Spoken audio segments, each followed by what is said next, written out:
en est-on arrivé à autoriser les uns et empêcher les autres d'étudier en somme?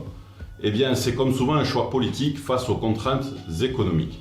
À la fin des années 2000, nous avons connu un boom démographique des étudiants qui n'a pas été accompagné d'une politique publique de l'État permettant aux universités d'absorber cette augmentation du nombre d'étudiants en lui mettant à disposition moyens humains et matériels. Le service public de l'enseignement supérieur ne pouvait plus assurer sa mission de manière égale pour tous les usagers, les étudiants. Une sélection s'est donc mise en place petit à petit, sauf qu'en s'y intéressant de près comme nous le faisons depuis des années, le constat est simple.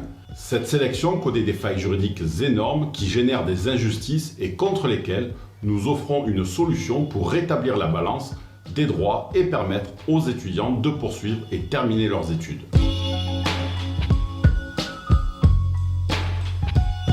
Nous proposons à tous les étudiants de contester devant les juridictions administratives les décisions portant refus d'admission en Master 1 ou poursuite du cycle de Master en Master 2 à chaque fois que nous constatons une ou plusieurs carences légales. Les étudiants nous envoient la ou les décisions de refus, nous passons au crible de l'analyse celle-ci et nous indiquons gratuitement si une ou plusieurs failles apparaissent.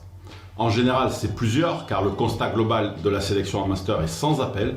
Plus de 90% des refus d'admission ou de poursuite du cycle de Master entre M1 et M2 sont l'œuvre de décisions illégales, dénuées de base légale ou mal établies.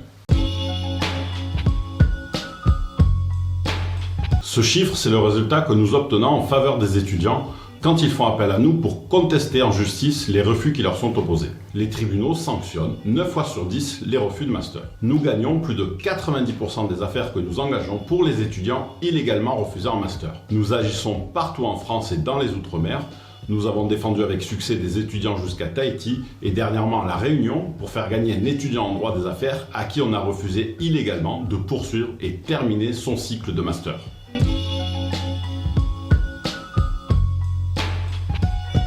Il s'agit de mettre en avant les conditions de légalité qu'offre le droit en faveur des étudiants. Au fil de l'expérience acquise et d'une solide connaissance du droit de l'enseignement supérieur, nous avons réussi à obtenir validation et confirmation par des décisions de justice définitives que chacun des moyens que nous soulevons était fondé. Chaque argument se réfère à une disposition légale dont l'application en faveur des étudiants a été confirmée par une ou plusieurs décisions de justice que nous avons obtenues.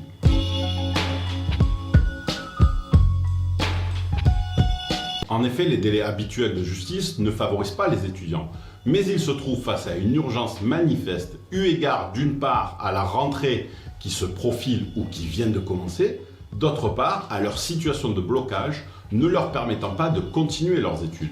Face à cette urgence, il existe une procédure dite de référé-suspension permettant d'obtenir une décision de justice en quelques semaines, 15 à 20 jours. Nous avons souvent obtenu des décisions d'inscription en moins de 10 jours quand l'urgence était impérieuse dans les affaires que nous portions devant le juge des référés.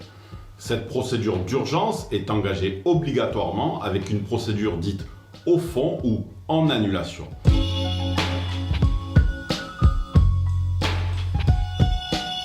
Les procédures devant les juridictions administratives se déroulent par étapes.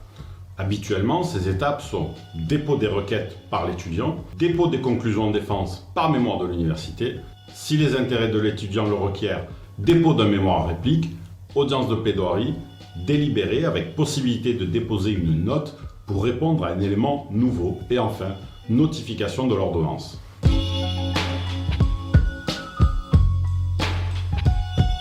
À ce jour, et après des centaines d'inscriptions par voie judiciaire obtenues par nos soins, aucun des étudiants que nous avons suivis n'a fait l'objet d'une revanche de la part de l'université. Une explication simple, au sein des universités, les services pédagogiques et administratifs sont séparés.